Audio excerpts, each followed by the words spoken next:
What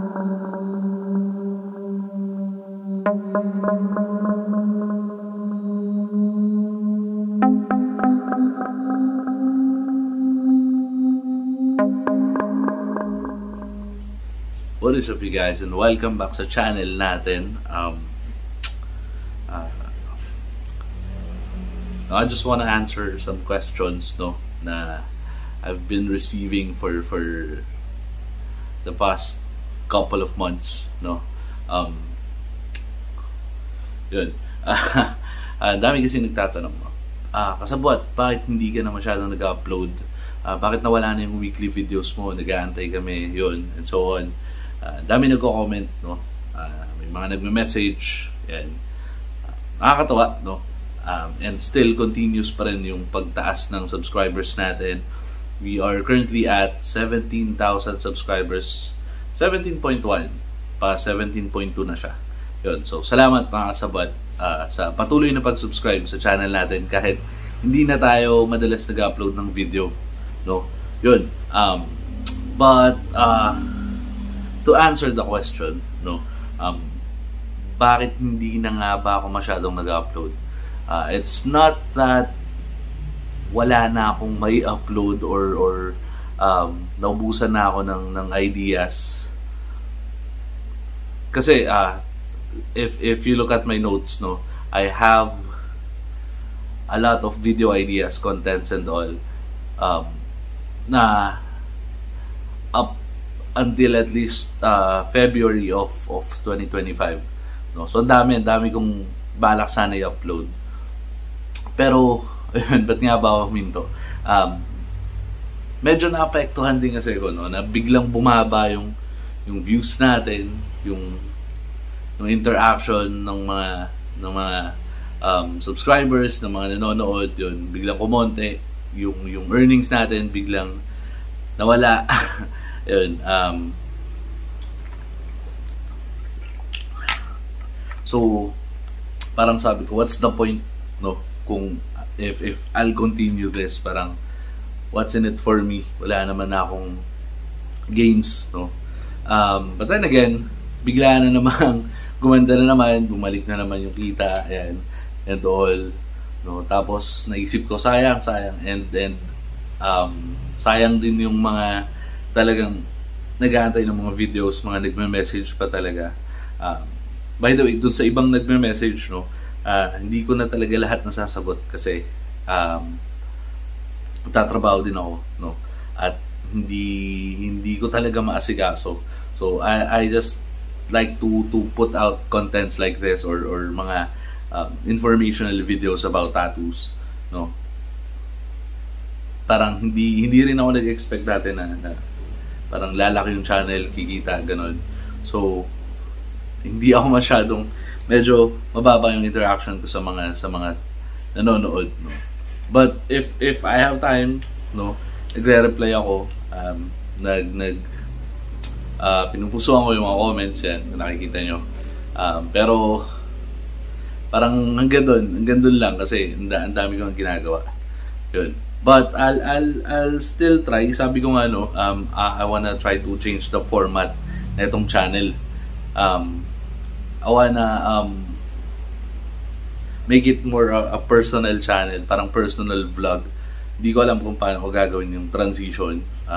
Pero just to continue, no, it will still be about tattoos, no. Yan. At least kahit papaano. But I'll try to change the format. Alam ko, ilang beses ko nang sinasabi to, pero sinubukan ko naman gumawa ng parang style podcast, no? But di rin siya masyadong naging ganun kaayos, no?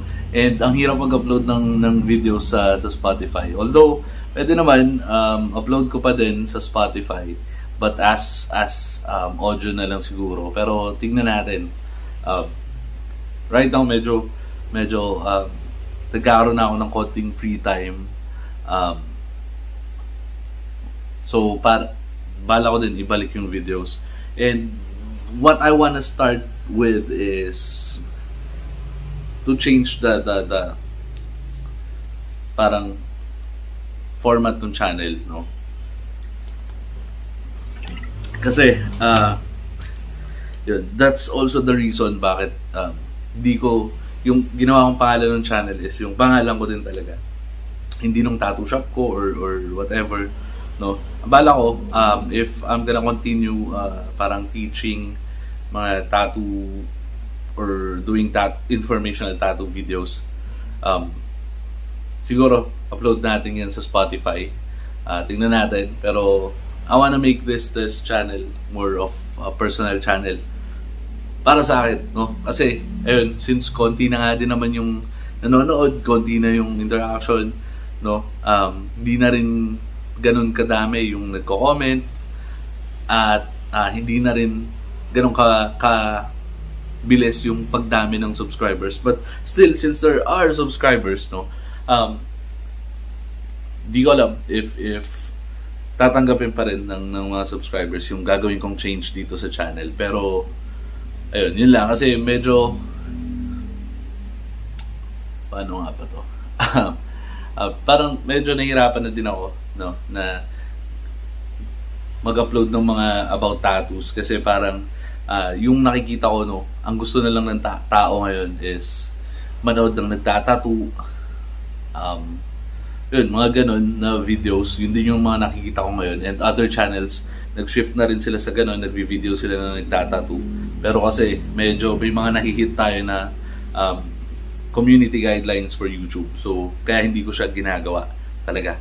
That's the main reason ba't hindi ako nag-upload masyado nung nagtatattoo ako, kasi nagkaroon na rin ako ng hit dyan. Nag-upload ako dati nung nagtatattoo ako, tapos may nahit akong community guideline, no? Kaya parang alam ko na take down yung video ko na yun, or nagkaroon ng hit tapos tinake down ko na lang yun. So kaya ayoko mag-shift doon sa ganong style ng videos. Pero di ko alam, meron pa kasi din akong may isa pa akong channel. Actually, 3 yung YouTube channel ko eh. May isa pa akong channel about sa mga aquarium, sa mga isda. Yan. Kaya kung nakikita nyo, karamihan ng videos ko laging may aquarium, kasi part din yun ng personality ko, no? Mahilig ako sa aquarium, sa isda, yan, sa halaman. And yung gagawin ko dito sa channel, since meron kasing isang question na nag-spark din ng idea sa akin, no? May nagtanong, Kasabwat, ano bang mangyayari sa tattoo kapag pumayat ako? Kasi may tattoo ako tapos nagpapapayat ako. So yun, naisip ko, ako nga rin pala, no? Gusto ko rin magpapayat ulit, kasi nakita nyo naman lahat yung paglobo ko, yung pagtaba ko, mula nung start ng channel na to. For those mga kasabot natin na talagang ever since nanonood, dahil nagko-comment, Kasabwat, ang laki ng tinaba mo. Yun. So naisip ko, instead na sagutin natin yan, ba't di ko na lang gawin sa sarili ko? So gawin natin sa channel na to. I'll start my journey sa pagpapayat, no? Tapos papakita ko rin sa inyo kung anong mangyayari doon sa mga tattoo ko, kung liliit ba siya, kukupas, or whatever, anong mangyayari sa kanya. But tingnan natin if doon pupunta yung channel. But yun, mostly yun talaga gusto kong gawin sa channel. I wanna make this like a more personal channel. Talagang kaya siya Marcos II, kasi ayun nga, ako Marcos II yung pangalan ko. Doon ko ipapapunta yung channel, papunta sa kung ano nga ba yung mga ginagawa ko. Try ko yung ganoon, kasi actually kaya ganito yung mga vlog, yung mga ginagawa kong videos is, or content is, nahihiya ako mag-vlog sa labas, ano ba yung ginagawa ko. Pero siguro I'll try that, no? Tignan natin kung ano mangyayari sa channel. Subukan ko din yung TikTok natin, gawing ganon, para maiba naman. Baka mamaya dito tayo mas dumami yung subscribers, no? Or mas magustuhan nyo yung ganong content. Kasi baka sobrang boring na, lagi na lang ako nagtuturo, at sobrang dami ko na rin namang naituro.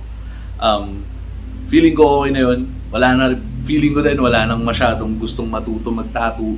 Wala na rin masyadong nag-aaral mag-tattoo. And ang dami na rin nag-upload ng videos. Bigla ring dumami yung mga content creators na tattoo artists. So medyo na out of place na ako doon. And ayun, sabi ko nga, hindi lang naman kasi ito yung pinagkakaabalhan ko or yung tattoo. But nagtrabaho din ako, dami ko ng ibang ginagawa. 'Di ba? So, ganoon, tignan natin kung doon pupunta. But for tattoo contents, or for more focused tattoo contents, information, tutorial, or whatever, upload ko yan sa podcast. Check nyo yan, guys. The Needle House Tattoo Podcast. Yun. Doon natin upload. And I have some collaborations din, no? Ang dami nag-reach out sa akin pala. Hindi ko nakita na gusto makipag-collab sa akin. Whether it's a tattoo content or whatever. Pero kung ano man yun mga makikita natin or magagawa natin na ganun, I'll try to upload it here as well. Tapos sa Spotify din. Yun. Yun lang. Nag-update lang ako kasi ayokong hindi makapag-upload ng videos. Sabi ko at least once a month makapag-upload ako. So gusto ko lang kayong i-update sa mangyayari dito sa channel. Yun lang naman. Peace out.